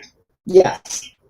One of the key figures in that was a guy who went by the name Maulana Maududi. He's considered like the godfather of jihad. He's the guy who actually founded the Jamaat-e-Islami movement, which is now in power with Yunus over in Bangladesh. But his family, he actually died in New York in 1979. This guy was so powerful, he would go do Hajj with Khomeini before he was the Ayatollah. And then he literally flew directly from doing Hajj with Khomeini into Riyadh to meet with the House of Saud. That's who this guy was. He was prominent on both Sunni and Shia side. And he wrote some really fucked up stuff. His son became a doctor in New York, and his son was the first elected committee member. He was the first elected secretary of what's called ICNA, which is the Islamic Circle of North America, which is an outfit which funds jihadists everywhere. Guess where his daughter recently showed up? Where? Running for chairman of the Cobb County GOP. Oh, that's right. That's why I recognize that name. I was just reading about her yesterday. Yeah, we did a second dossier on her. We found out her uncle Khalid likes to go and hang out with the financiers over at the Al Khidmat Foundation, which is, again, a known terrorist financing entity. It was on the Facebook page, distinguished guest, her uncle. That's crazy. But the point is they were in the U.S. because at the time they were huge assets. Remember, it was Jamaat-e-Islami, the JI, which basically led to the establishment of what's now known as Al Qaeda, Lashkar-e-Taiba, Yeah. Hezbollah Mujahideen. All that was a product of Maulana Maududi's Jamaati Islami party, basically, and now his granddaughter was running to become a Cobb County GOP chair. By the way, when the first dossier came out, Kara threatened a lawsuit for the Georgia Cobb County GOP in less than 2 hours. Huh. Do you have the second one out already? Yeah, All right. It's been released. It's 82 pages. All right. That one is, I think, hold on. I'll put it up in the... Yes, please do, because I read your first one. It was amazing. Yeah, believe it or not, the second one's even more damning. And I'll tell you what, that whole nexus ties directly into... she basically... So we found Farouk worked for... You're going to see a lot of microfinancing. It ties into election fraud and the smurfing. You're going to find a lot of prepaid credit and debit cards. You'll also find that there's a woke agenda here.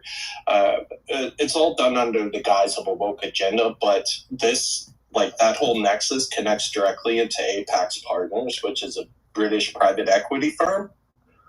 And it's all under the same executive leadership as Grameen America.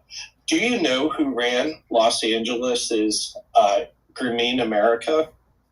Or who ran the Los Angeles branch of Grameen America? Guess who?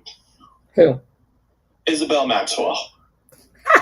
Which is Jess Lane's sister, for anybody that wants to know. Yeah. So that's...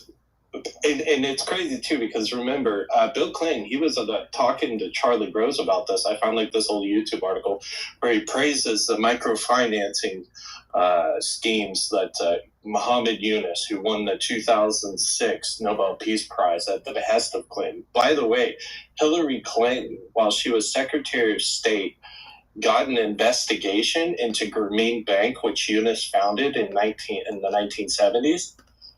As a method while he was a Fulbright. He was on Fulbright scholarship. Of course he was.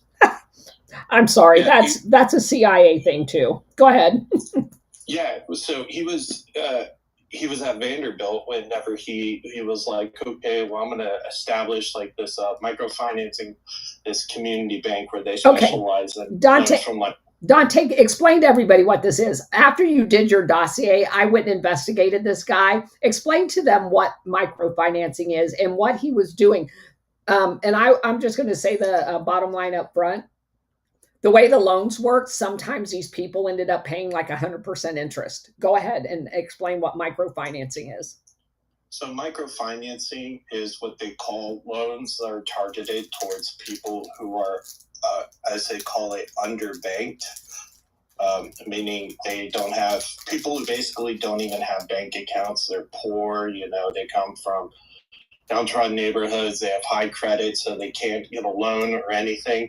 So basically, they send out these small loans, anywhere from $2,000 to $15,000. And they claim that they're interest-free, but when we found digging into it, specifically Grameen, the median was a 23% interest rate, which is criminal. But if you don't pay it back, the interest rate keeps accumulating. Accruing. Yeah.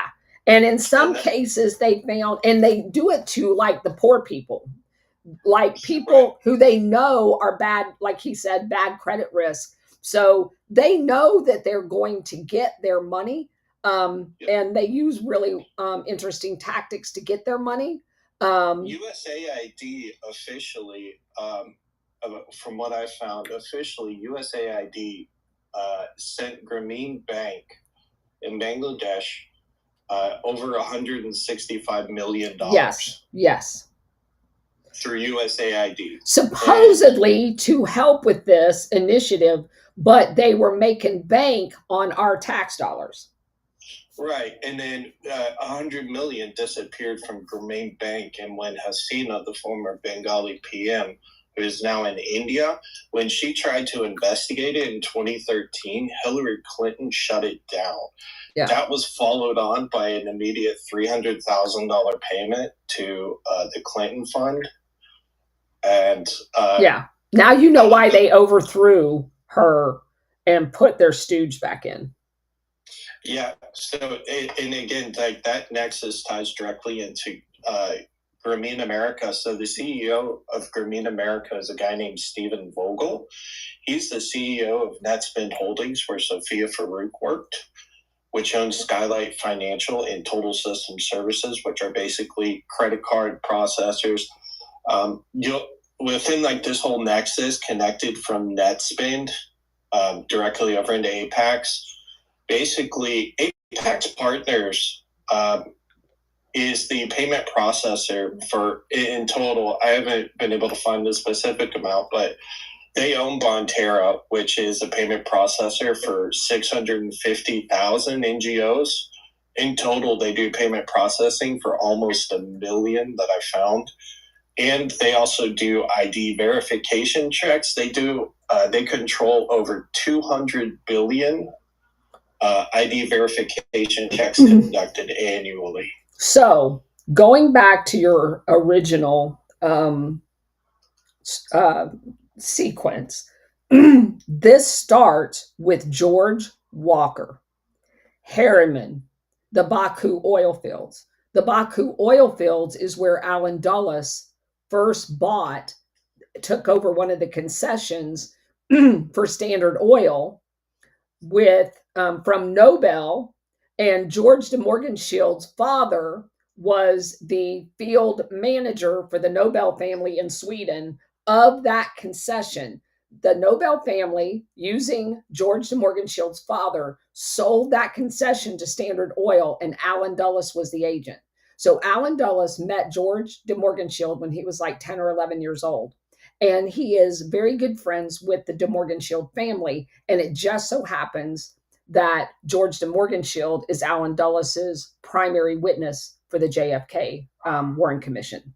So, and then all of that, as you pointed out, BCCI, everything that he just said has up until his crossing over into the more current stuff, all sets on stuff that we have covered here extensively, to include the BCCI Bank, of which Right. George...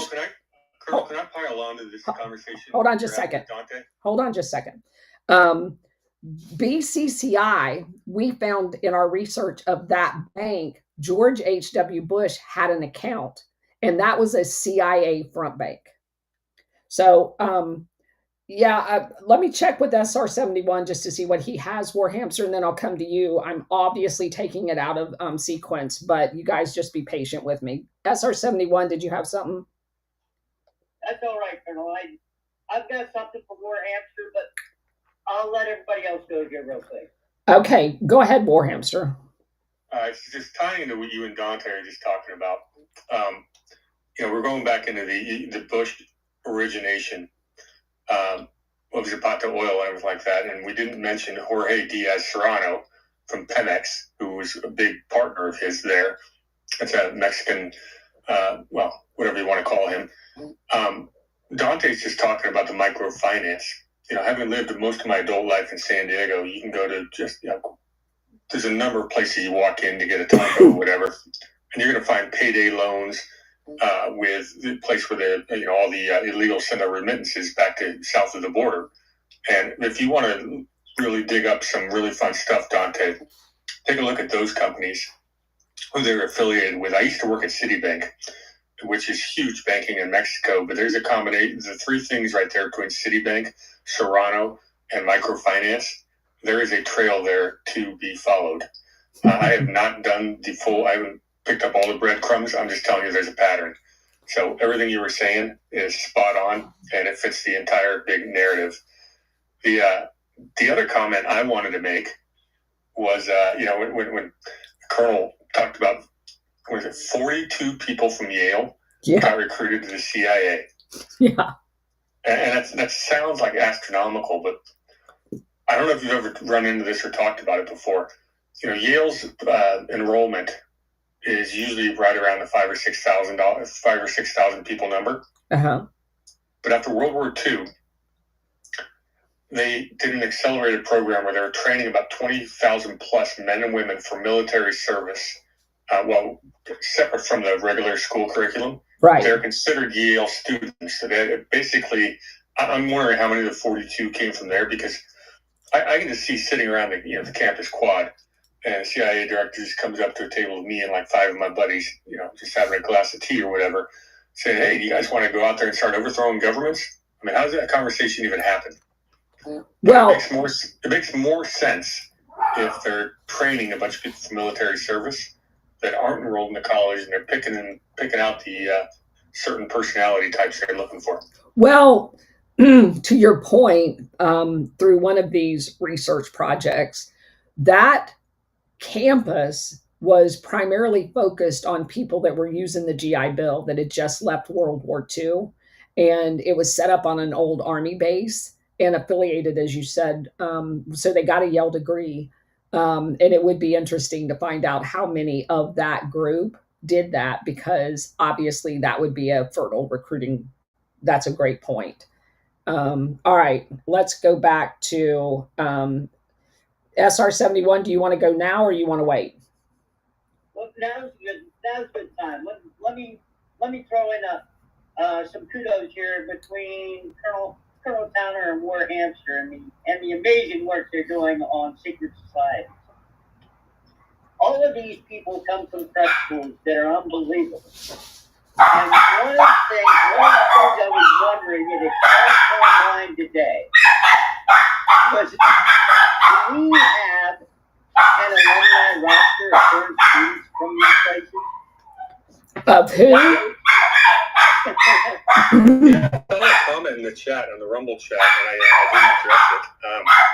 I don't know. Let's see if anybody can find it for the St. Paul's School. I didn't look for the current. We don't want to be harassing people under the age of 18 or anything like that. But the one thing I forgot to mention with the St. Paul's School we talked about today is, and Colonel, I'm surprised you didn't ask the question, but yes, they do have a history of sexual scandals in the school. Because every single one of these private boarding schools has got scandals having to do with sexual harassment, and it's not all male-female. So yeah, they've got some scandals as well. So I had looked up that. It's just like we don't know anyone from Skull and Bones since 1982, which really ticks me off. I would love to find a way to get the modern roster of this stuff, to find out who in government, who's in our government today, besides the ones that we know about already. Who's the next generation of the young globalist leaders coming from Yale? I don't know the answer. Yeah, I had looked up all 4 of those when we first started doing when we first started doing the prep schools. I'd looked up all 4 of them, and all 4 of them, the top 4, St. Paul's being one of them, all had sex scandals, and not all of them opposite sex. Okay, all along, go. Now, guys, we've got 15 minutes, so let's keep this short, and we got a lot of hands. So, all along, go ahead. Okay, Colonel, relating to the photo of George Bush at the Texas School Board Depository, I mean, personally, I'm very reluctant to go with photo evidence, but it seems to me, as someone else pointed out, there's a tremendous amount of stuff on Bush and Dallas that day. So one pattern that we know of is someone will kind of like put a cherry on the sundae that's a little too nicely, and it's fake, and it's designed to discredit the sundae. There's a lot of there, and this could be another time this was done. In my opinion, is the whole driver shot JFK stuff. There's a ton of legitimate stuff relating to the driver role in the assassination, but that then he shot him seems to be an intelligence op, in my opinion. Lastly, I think it was Dante's comments about the Islamic organizations. Obviously, those are huge in Pakistan as well. And we know today, right now, there seems to be these conflagrations happening on the Pakistani and India border. And it's just like, it's almost predictable, because there's major geopolitical shifting going on between the U.S., China, and Russia. And the last time that happened, they used Pakistan to put the China card into play and raise questions there. So we should note that this is happening right now at this moment in time on the border of Pakistan and China right now. Yeah, that's an excellent point. I can tie that directly in whenever you go through hands. Whenever I pop back up, All right. tie it directly in. All right. Nice little bow. I'll get back to you. Ron, go ahead. All right, so a couple things. Earlier you mentioned how the CIA was afraid of the people, and they were doing all kinds of things to make people like and whatnot. And in reference to JFK assassination, I don't know how many people remember that documentary that came out, The Men Who Killed Kennedy. It was like a 6-part documentary. Later came out with like a 3-part supplemental, so a total of 9 episodes. To me, that just reeks of CIA disinformation put out there to try to get people off the scent. Number 2 is you talked about how they've been importing assassins all the time. I have an idea that they've been importing quite a few assassins specifically for this point in time, especially with the Trump administration. And I know you don't like to deal with speculation, but I don't know, that is a piece that kind of fits together, and I'd like your thoughts if you have any.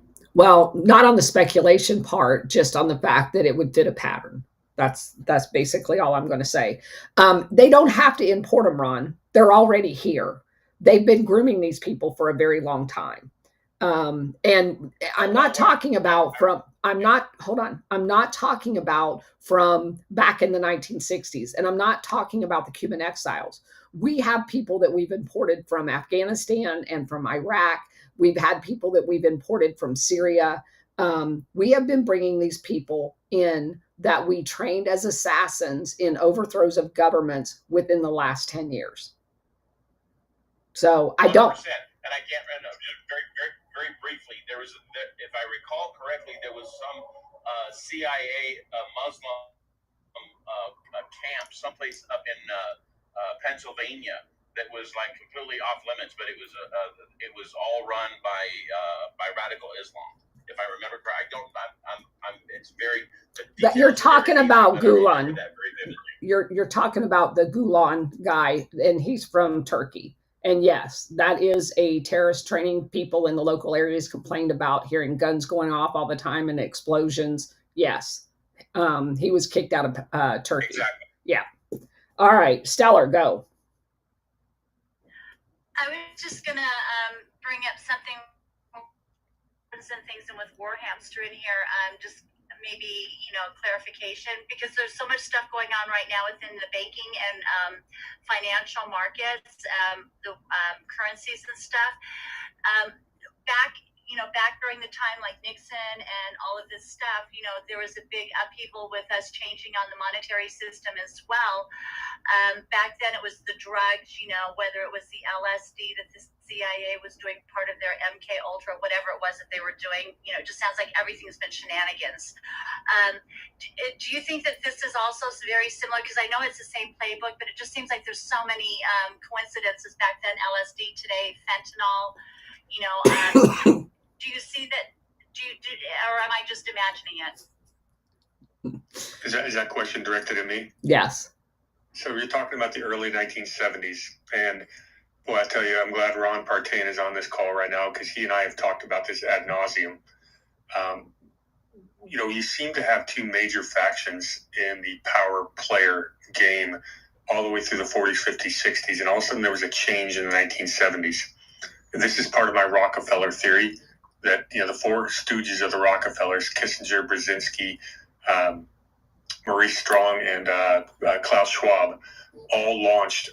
We had a bunch of things happening at the exact same time. You've got, the U.S. knows it's extricating itself from Vietnam, so they're shifting the drug war. You've got the opening up of China. You've got the introduction of this whole climate alarmism scam. I hope I said that loudly enough, because that's how I feel about that. You did. Okay. I want to emphasize that really hard, that it's a climate scam. Yes. But all this stuff happened all of it happened in about a 3 or 4 year period. And what I think you saw happening there was that shall we say, the aristocratic multinational corporates, the elite, they were able to consult because they'd had control of the government and the new Anglo-American rules-based order, this international trade system run through Wall Street more than anything else, with a little help from London, but that's kind of a side note. I think they consolidated so much power that they had now got control of both political parties in America, and they were able to really start implementing their ultimate goal towards the New World Order, or the whatever you think their ultimate goal is. I think it's all about the depopulation Malthusian thing, the resource grab. Going back to lords and serfs, I think that was the whole plan. But the fact that all happened in about a 4 or 5 year period in the early 1970s, that's way more than a coincidence. And introducing all the drugs to the streets of America absolutely coincided with that. I mean, it's all part of the same plan. And you can take it all the way back to the Rockefellers, the FDA, founding that, changing medicine, what they did with all the different pharmaceutical derivatives. When you're creating oil, the whole petroleum refining process creates so many byproducts, and the Rockefellers had a monopoly on all of it. And that all ties into the same thing. The early 1970s, I think, is where you look at we had a major shift. So it's a great question, and I hope I didn't give too broad of it. No, that was perfect. Southern, go ahead. Yeah, I've been doing some research on Skull and Bones, and I came across there is a library called Yale Sterling Memorial Library. It's a front for the CIA. Before that, OSS, and one of the faculty, Norman Holmes Pearson, was involved in counterintelligence recruiting. And his job too was to look at Skull and Bones. They were plucking about 15 per year out of Skull and Bones to move over up under the CIA. So it's not like they were recruited I thought they would have been recruited by members of the CIA because of their relationships together. But they were actually recruited from the CIA directly on campus. And they picked up about 15, they said 15 per year.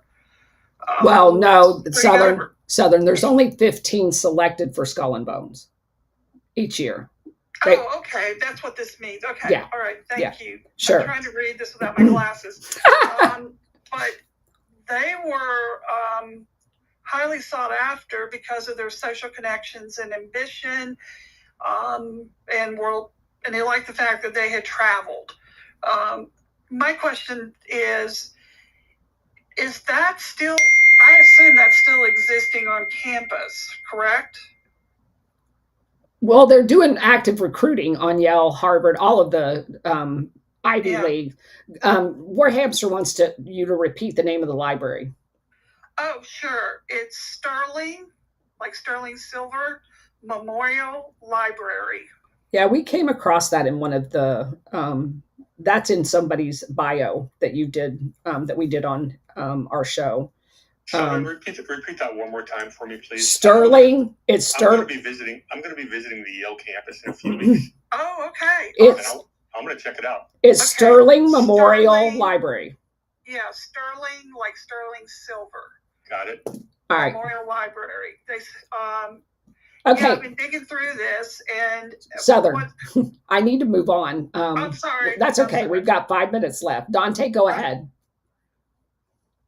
No, I was going to say that as far as like the CIA recruiting process, when I studied in Rome, they were actively recruiting out of my university, and specifically there was a guy there who would go. He was a 25-year CIA director. He was boss over at CIA for 25 years, and he was also Clinton's nuclear proliferation advisor. Guy named Jack Caravelli, and the way they do it, it's at least what they were doing for us. I told him straight up, no, not interested. But we still had beers and stuff. But it's very casual how they do it. Their recruiting process is very informal, and they send basically careerists out guys who are like, ex-CIA, quote unquote, and they'll pluck you up from there, having casual beers with you. And to so your, I just wanted to. do you speak Italian? Yes. And that's the hook. To Southern's point, they're looking for people that can blend in foreign countries, so that there's that plausible deniability that you're not necessarily an asset. And people that travel is paramount. They love to do it as early as the university, because then they can mold them into the person that they want them to be. Right, correct. And what they would do with us, unfortunately, this is why the CIA is so compromised. There's so many leftists and communists in there now. It's probably unrecognizable from what it was in the 50s and 60s with all the neocons who ran the show. Yeah, just on that. But if you guys want me to discuss like the Bangladesh situation, I can tie in, because it all comes back to like what you're seeing with Epic in Texas, and that is directly almost linear connection to what we're seeing over in South Asia with the Israel, or with the India-Pakistan quarrel. Which Bangladesh is largely behind Pakistan. Remember, the Pakistani ISI, their armed militant wing, is Jamaat-e-Islami. Well, what did they used to call Bangladesh? East Pakistan. East Pakistan. Yeah. So when they created Pakistan after World War II, it wasn't enough just to create Pakistan. They basically went on the other side of India and created East Pakistan, so that they had encompassed with this Pakistani ISI apparatus, which, in the post-World War II, all the way through the 70s and the 80s, that was an apparatus almost largely funded by the CIA. And so we should do a whole show on that. Dante, I definitely think it's worthwhile, especially given what's going on right now. So let's carve out a date that works for us. If you'll DM me, and we'll do one of these 4:00 shows just on that. By the way, just to kind of, yeah, I'll DM you. But the architect, the licensed architect for the Epic down there in Dallas, her parents still live in Bangladesh. Of course. So I'll get with you on the back end. Yeah, it'll be fascinating. Okay, Jeff, go ahead. Hey, Colonel. Hey, Stellar. Hey, SR-71 Blackbird Mach 4. Okay, let's go. We're kind of getting time-wise. Let's go. Yes, ma'am. So then, Houston is a petrochemical capital of the United States. That's where big drug and petrochemical people operate. That's where the whole operation really sits, Colonel, with the CIA and the FBI making a terrible mistake, showing how guilty they were by endorsing Kamala Harris.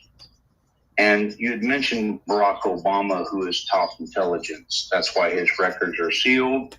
He's the Henry Kissinger, and he's the puppet of the global elites that want to bring us to the New World Order.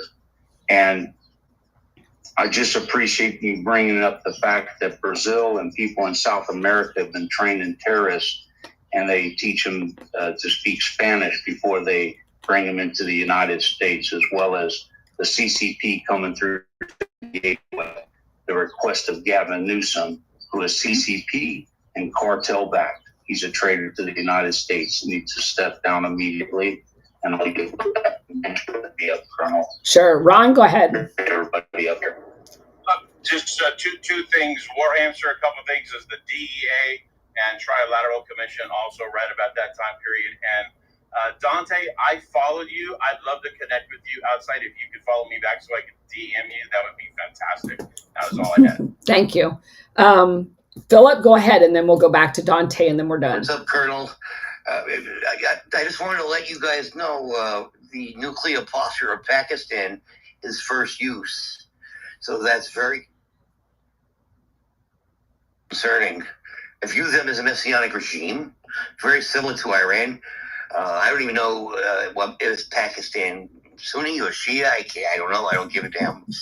Honestly, and I'm sick and tired of Pakistan's acts. And I think Trump is doing a decent job, but it's not our place. But we should try to convince them not to go nuclear, because all it takes is 8 of them, and we'll have a nuclear winter, and I'll land my plane. Okay, thank you. Dante, go ahead. Hey, so I just, it was funny you mentioned Barack Obama, because Obama was basically pushed by the board of South Shore Bank, which is, now it's called like Urban Equity or something like that. But Shore Bank at the time, board member was also Jim Pearsley, who was Hillary Clinton's roommate. She's the one who had actually introduced Hillary Clinton to Eunice. So that all goes back to Shore Bank in Chicago. And I just wanted to kind of bring that home with that. But what else there? Isn't it weird how so many of these stories run through Chicago? Yeah, almost like it was targeted there. Yeah.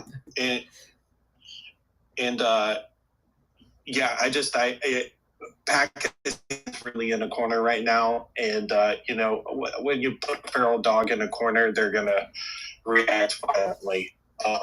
So I pray for the best, but he really did some damage. And that was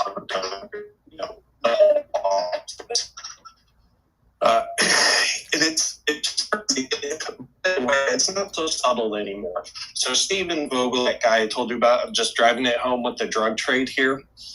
So CEO of Netspend's also the CEO of a SPAC, a special purpose acquisition. It is the largest SPAC in history, $200 million for a Chinese distribution wheat farm.